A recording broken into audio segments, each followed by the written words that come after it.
అని అంటున్నారు అనమాట. అర్థమవుతుందండి. బి డిసర్నింగ్ ఎనఫ్ టు డెసిస్ట్ అని అంటున్నారు. తగిన వివేకము కలిగి ఉండు. అర్థమవుతుందండి. ఈ సామెతలు దేని గురించి చెబుతున్నారు? ఈ ఆలోచనకి, వివేకానికి, తెలివికి సంబంధించిన సామెతలు చెప్తున్నారు.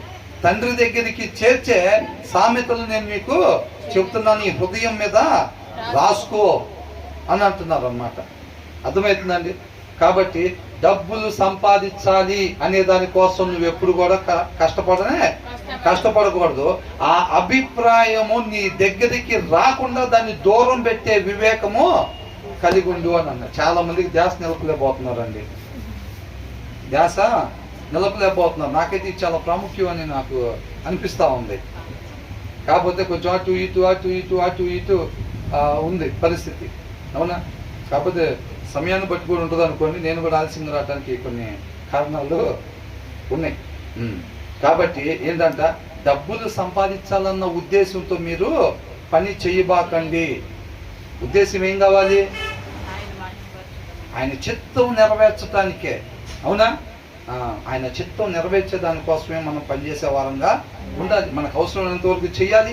మిగతా వాళ్ళు ఏదైతే మిగిలిన దాంట్లో ఎవరైతే అవసరతలో ఉన్నారో వాళ్ళకి మనం సహాయం చేసే వారంగా ఉండాలి. అప్పుడు ఇతరుల కొరకు మన చేతులు కష్టపడేగా ఉంటేలే కానీ రూపాయి పోగేద్దామన్న ఉద్దేశంతో పనికి పోబాకండి.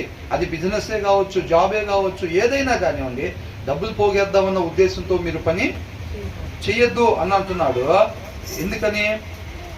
అలాంటి ఆశను మీ దగ్గరికి రాకుండా దాన్ని దూరం పెట్టడానికి ఏం కావాలి? వివేకం కావాలి. ఇందాక కూడా ఏమనుకున్నాం? తినాల్సినంత వరకే. నీ ముందు ఎన్ని వెరైటీస్ పెట్టినా సరే నీ ఆత్మీయ జీవితానికి ఇబ్బంది కలగకుండా, నీ శరీరం సహకరించేటట్టుగా నీకు ఎంతవరకు ఆహారం అవసరం అంతవరకే నువ్వు తినే జ్ఞానం, వివేకం మనకి ఉండాలి. అది లేకపోతే ఏమైంది? అవసరతకు మించి తింటాం. అది మనల్ని పడగొట్టింది. అర్థమవుతుందండి. అది మనల్ని పడగొట్టింది. కాబట్టి ఆ జ్ఞానం, వివేకం ఉంటేనే నువ్వు ఆపగలుగుతావు. నువ్వు బైబిల్ చదవకపోతే చూసారా, దానికి దీనికి లింక్ ఉందా లేదా? నువ్వు వాక్యం బాగా చదువుతుంటే నీకు ఆ జ్ఞాన వివేకాలు వస్తే నువ్వు ఎంతవరకు తినాలో అంతవరకే నువ్వు ఆపుకోగలిగే శక్తి నీకు నాకు వచ్చింది. లేకపోతే కనుక అనుకుంటాం అవసరమైనంత వరకే తినాలని, కానీ సిట్టింగ్లో కూర్చున్న తర్వాత ఏమైంది? అవసరానికి మించి వెళ్ళిపోయింది. బలం లేకపోతే అంతే. బలం లేకపోతే వెళ్ళిపోయింది అనమాట. కాబట్టి ఇక్కడ కూడా ఏమంటున్నారు? అరే డబ్బులు పోగేద్దాము అన్న ఉద్దేశంతో మన పని పోకూడదని అనుకుంటాం. కాకపోతే ఏం జరిగింది?